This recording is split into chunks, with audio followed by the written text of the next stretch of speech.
Since I was supposed to speak on my Star Wars words today, I thought I'd give you like the 30-second recap of what I'm not going to say to you, which is my two words were empathy and wisdom. And the core of my message is that sometimes you think you need one, but you actually need the other, which for me as an academic, I go to my head a lot of times, and really sometimes your heart knows the answer, and sometimes you're all feelings, but sometimes your head knows the answer. So there's my Star Words. Today's scripture reading is from the book of Matthew, chapter 2, verses 1 through 11 in the New Testament. It can be found on pages 783 and 784 in your Pew Bible. Please listen now to the word of God. In the time of King Herod, after Jesus was born in Bethlehem of Judea, wise men from the east came to Jerusalem, asking, "Where is the child who has been born King of the Jews? For we observed his star at its rising and have come to pay him homage." When King Herod heard this, he was frightened, and all Jerusalem with him, and calling together all the chief priests and scribes of the people, he inquired of them where the Messiah was to be born. They told him, "In Bethlehem of Judea, for so it has been written by the prophet, and you, Bethlehem, in the land of Judah, are by no means least among the rulers of Judah, for from you shall come a ruler who is to shepherd my people Israel." Then Herod secretly called for the wise men and learned from them the exact time when the star had appeared.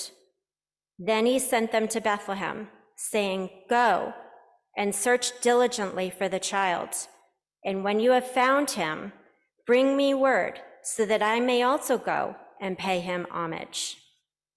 When they had heard the king, they set out, and there, ahead of them, went the star that they had seen at its rising, until it stopped over the place where the child was.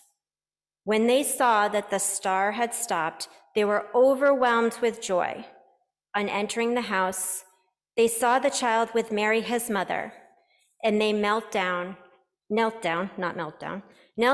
and paid him homage. Then, opening their treasure chests, they offered him gifts of gold, frankincense, and myrrh. Here ends the reading, and may God bless these words to our understanding.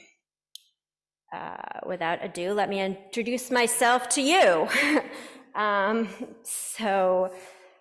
name's Nicole Mutnick, and I'm the first to do my star word, and my star word from this past year was wonder. And let me just start by saying, wow, it's just such a wonder to experience the talent of our music director, Hugh, and there you are, and our Plymouth Church choir. I am someone that cannot sing, and my dad waited his entire life for someone in church to turn around and say, "Sir, don't quit your day job." Those small in numbers, as we used to say about my mom, by golly, you're a mighty, mighty moving bunch. It just was very moving. So thank you all. Thanks for your talent and the talents that you bring and share with us every week here at Plymouth. It's a wonder to see this talent and to experience it. It was very, very moving. And my star word that I found when I got up here, my favorite color, pink, and sparkles, is music. So I'm very excited for 2023. My kids often use the word epic to describe their wonder about everything.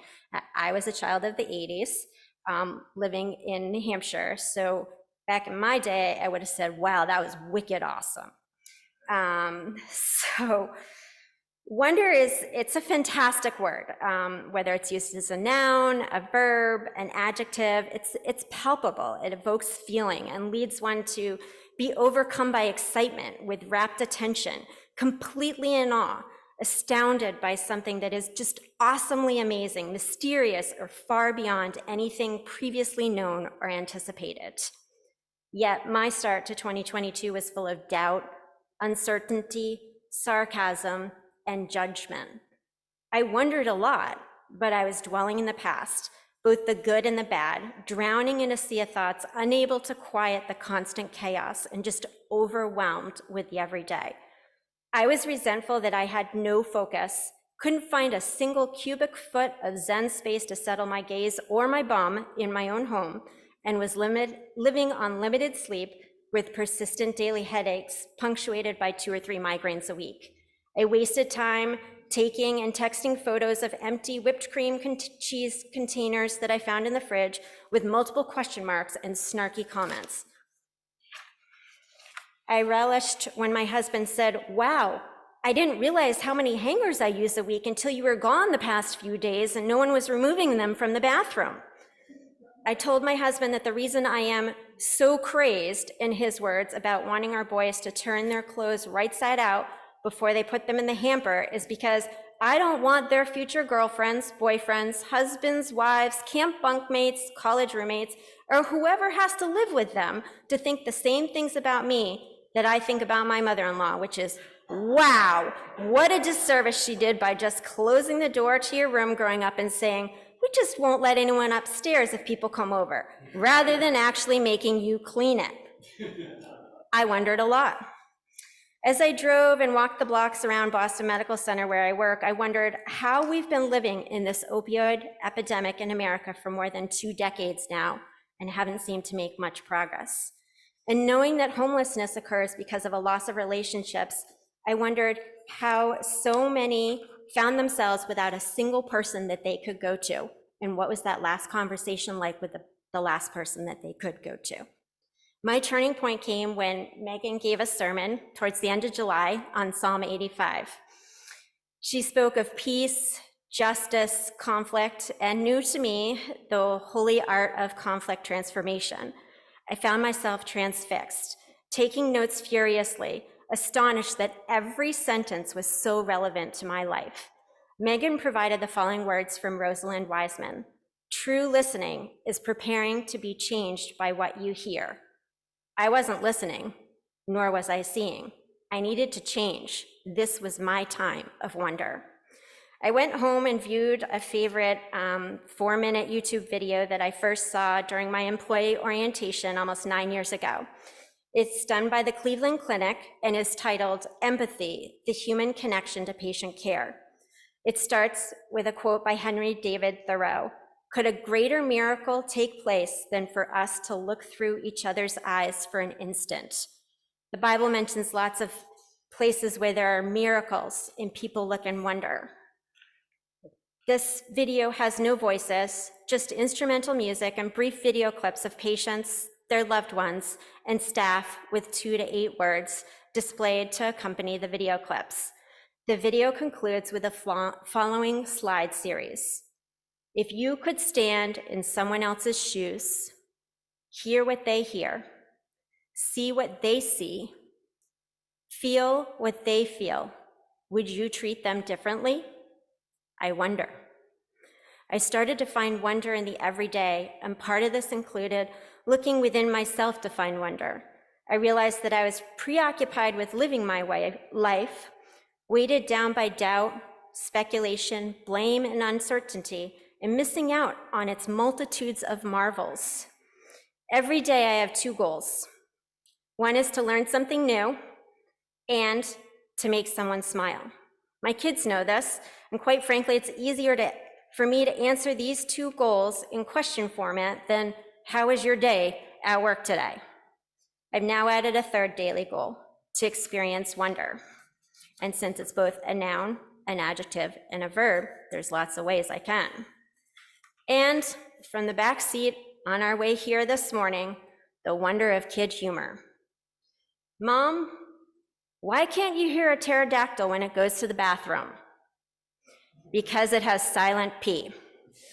Normally, I would ask you to consult Jack Richardson downstairs at coffee hour if you are struggling to figure this out, but you could ask my youngest, Adney. Thank you very much for your time.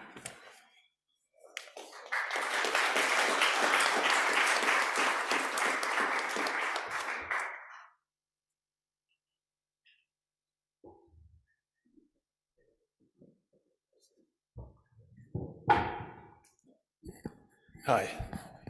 On the day when the stars were handed out, we were not, didn't get one. I don't know, not remember why. So I came the next week and found the basket with all the stars upside down. I took the top one. It said gratitude. And it didn't resonate with me, so I decided to cheat. Took the next star. It said curiosity. Now I said, that resonates, because I'd be curious all my life. I said, okay, now I have to get one for Mary, but then I looked at the gratitude star. I said, okay, I think she'll like it. So I took it home. And the 2 stars went up on the refrigerator. And there they sat for the next 9 months, very much like Joe's 4th grade Bible under his bed for 10 years. Nothing happened. And what I didn't know is that the spurned gratitude star was plotting its revenge, trying to teach this ungrateful kid some good lessons. So back in February of last year, our son decided to get married in the same place we did, in Sudbury, Massachusetts, at the Wayside Inn. And so, of course, we did all the work for that, and since we were the only local ones, so everything got done. When we finished the service, it was Joe officiating, he comes out in front of the chapel, puts his arms around me, and says a single word, thanks. It touched me tremendously, and a little bit later I was thinking about it. I realized how grateful I was to have a son who cared enough about his parents to get married in the same place.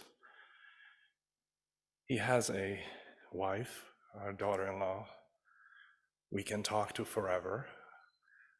At Christmas time, she and Mary talked for 3 hours, while Thomas and I were talking for 3 hours. They went to bed, and we kept talking for 2 more hours. And so I realized how grateful I am for having a family like that.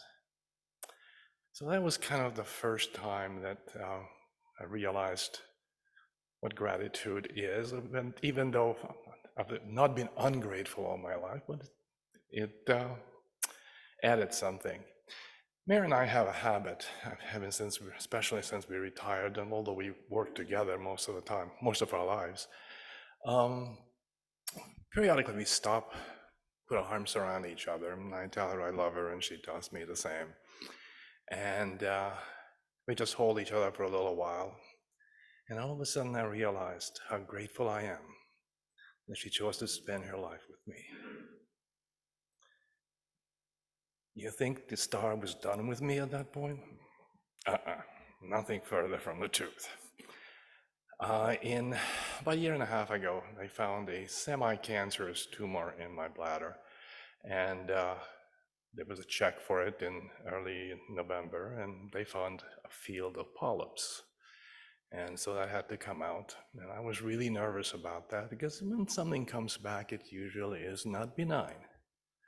So in December, I had the operation. 3 days later, the pathology report comes back. And after a whole bunch of medical terms I all had to look up, it tells me no malignancy seen. And boy, was I grateful. Well, the curiosity star also conspired with the gratitude star, and let's just give you a quick story about it. It goes quite far back in my life. I've always been curious, loved science, loved physics. In 1967, when I entered college, I wanted to be a physicist, and it never happened because it didn't make any sense to me. Certain parts of physics made sense, other parts made sense, but they only tied together. And I needed to tie it together, and it just wasn't happening. So I spent my life doing something else, and after retirement, I decided to go back to physics.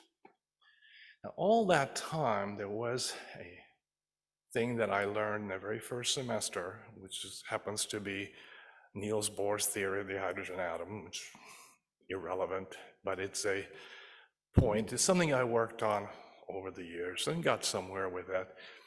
But there was always an equation there that was had a peculiar feature that it bugged me. Now, this equation was written in 1914. That's 108 years. In those 108 years, this was taught to almost every single physics student, every single chemistry student, and about half the other people who had to take a science class. And nobody either asked the question as to what this peculiarity meant, or if they asked, they got exactly as far with it as I did in all those years. Until this last year, when I finally put 2 and 2 together, which in this case was probably more like 7 different 2s coming up to 14, but it gave me an insight, and it tied a whole bunch of physics together. And I wasn't quite sure about it until sometime in December, and all of a sudden, I managed to show that it's correct and it's good. And I realized how grateful I was for 2 things. One for that insight, and one for the curiosity that has driven me all my life. And I'm really grateful for those 2 stars, and for Megan for introducing it. Thanks, Megan.